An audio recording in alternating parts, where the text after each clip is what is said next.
Hello friends, I hope you are doing well. It's time for a report on dirt in the tech and telco industry, also known as the Dirt Report. I know it's been a while. I can gauge the time between episodes by the price of milk. Last episode it was $1.35 per litre and now it's $1.60 per litre. How that relates to time passing, I have no idea. It could be that inflation is still going strong or it has been a very long time in between episodes. Also, don't quote me on the prices. It is from memory. So no, you're not dreaming that this video actually exists. What's more is we have some interesting stories for you today. But to be fair, it has been quite quiet in the last few months on the news front. And not just because X, formerly Twitter, has lost masses of users. I think the tech landscape has taken a bit of a breather this year, but 2024 looks very, very exciting. In today's video, we have NBN Co showing some epic internet speeds, but only if you've experienced Australian speeds beforehand. Then price updates, some of you may have seen a discount flow into your wallet, fiber upgrades galore, and lastly, Foxtel's new baby. So make sure to like this video if you did subscribe to support us. Let's get started right after my favorite intro.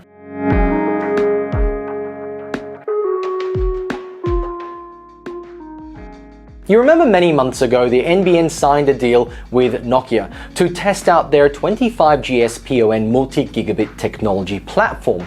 Well, the fruits of that December's labor has finally been shared 10 months later.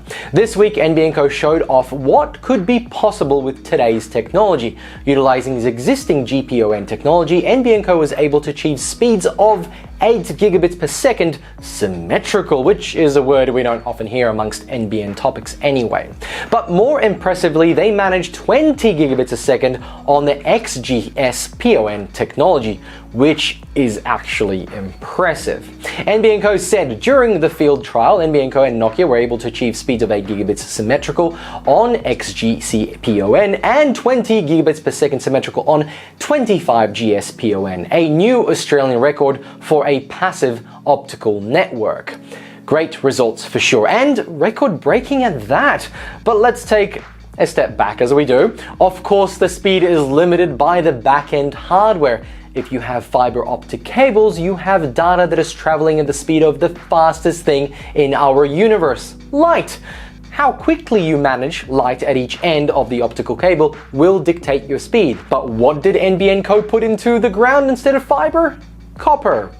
Chief Network Officer Dion Lubinovic said, referring to the speed, "I'm limited by the technology of my time, but one day you'll figure this out, and when you do, you will change the world." Hang on. Sorry, that was Howard Stark, I think. Here is Dion. Dion said, "Limited only by the capabilities of equipment connected to it." So why is this important? Well, as Dion also added, we now have around 775,000 homes on the NBN network using more than a terabyte of data per month, which has grown by more than 30% in the last year alone. So let me ask you this, is your internet speed keeping up with the biggest files you're downloading right now? The latest Alan Wake game is 86 gigabytes. It took me a few hours to download, and I only got to play a few hours before I had to go to sleep. Let's move on and talk about discounts. I always dread opening up emails from companies I am currently paying for a service for. In the last 2 years, all I see in these emails is how my price is going up, and it's all my fault. They try and blame costs to deliver such a service, and apparently they've gone up, but let's be frank, it's because they have to pay salaries to people who work for them, and those people need to then buy food, petrol, pay the mortgage, but most of all, they all have to buy milk, which is now over $1.65 per litre. Don't quote me on that, I didn't actually just look it up in between, no. For those who love milk, stay strong. Prices are predicted to fall 13% next year. If you're wondering why I'm talking about milk all the time, it's because my son is going through litres of that stuff. Back to emails. For those with Aussie broadband services, their recent email could have come as a pleasant surprise. With the SAU approved by the ACCC and NBN Co, it looks like Aussie Broadband has decided to pass on the savings to those on high-speed plans. Here is what the email said. You haven't seen it.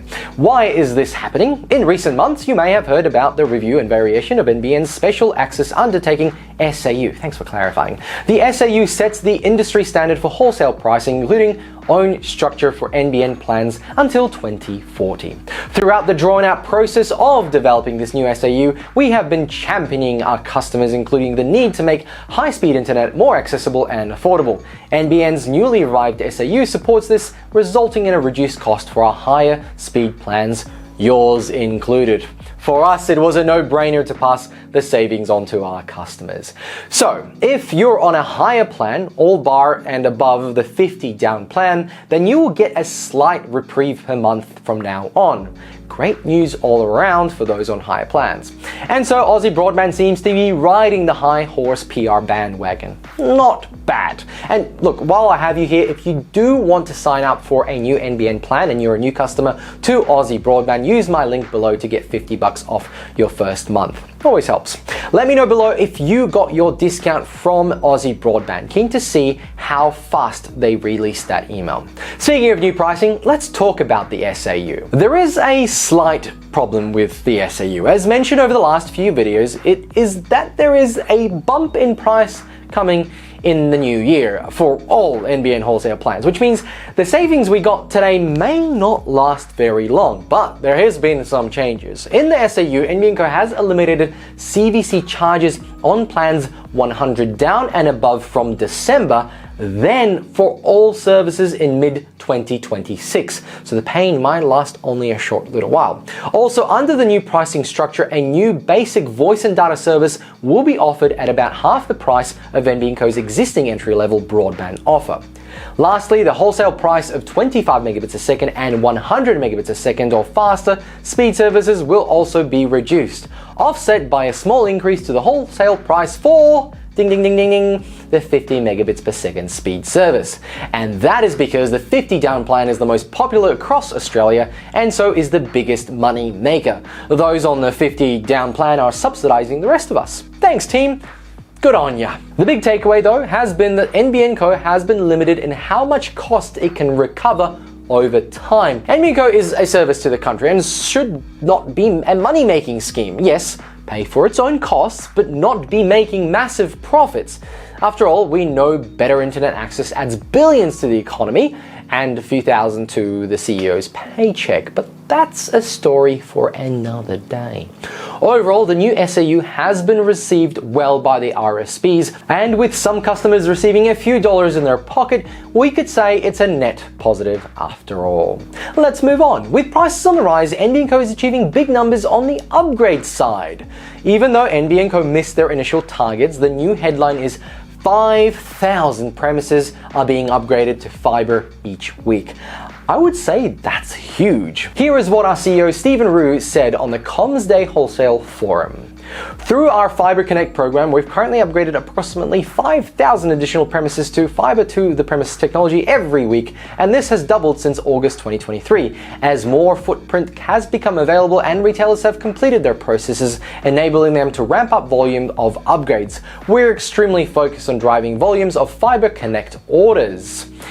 The interesting part is that NBN Co's upgrade report thus far has been on the premises that took up the upgrade rather than the numbers that show the premises eligible for an upgrade, which is what Rue said in this case. He is trying to drive the upgrades, but he's calculating the availability of said upgrades. My parents' house, for example, received their letter. So my dad asked me, should I upgrade? And I said, yeah, go for it. Why not? It's faster internet, but you'll have to pay more for a higher plan. And he's like, oh, no thanks then. So it's not for every. I can imagine that there are a lot of people that don't really see the value in super fast internet, or at least having to upgrade just to get this fiber upgrade.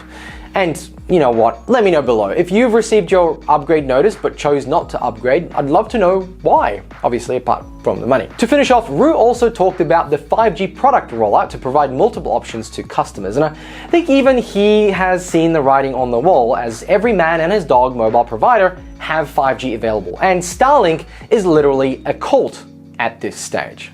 Last story of the day, Foxtel. Bless them for still trying. This year's great new idea that will change the world is called Hubble. As streaming frustrations and fatigue soars across the country, with a little star at the end, because I don't know what frustrations and fatigue they're talking about. Well, let's just get back to what they wrote. Hubble offers a solution to the many hours lost scrolling and app hopping and the confusion that comes with managing more than one subscription. Yeah, okay. It brings simplicity and ease back to the world of entertainment. Hubble, previously known as Project Magento, brings together paid and free streaming entertainment into the world's best user interface. So there is no need to go in and out of apps to discover content you love. The Hubble experience is delivered via a world-leading entertainment operating system, which will be available on 2 different devices, giving consumers access to a universe of content whilst unifying your subscriptions. So a device that does it all. What are they talking about? Hubble apparently is a small device that plugs into your TV. Foxtel calls it the next quantum leap in entertainment technology and is the solution to the complex Australian streaming landscape. Now, if it wasn't for this being announced in October and not April, I would have chuckled, but well, you know what, I still chuckled when I read this. I think Foxtel missed the point here. People don't have streaming fatigue because they are subscribed to too many services. They have fatigue because there are too many to subscribe to, and you end up paying as much as we would pay for Foxtel just to watch one show because they split the bloody seasons all onto different streaming services. Also, you can already do what Hubble is touting in literally multiple ways, cheap $30 Android things from AliExpress. But I digress. I mean, Apple TV sounds like it does the same thing, but okay, you have to hop from app to app. But you can search all your apps through Apple TV, and they have a backing of a $2 trillion company that deals in tech. But Foxtel and Hubble are gonna change the world. Let me know your thoughts about Hubble. And on that disappointment, because it's nothing to do with space exploration, it's time to end this episode. Thank you very much for watching. Make sure to like this video if you did. Subscribe if you want to see more and support us. I'll catch you all in the next one. Thanks for watching. Bye.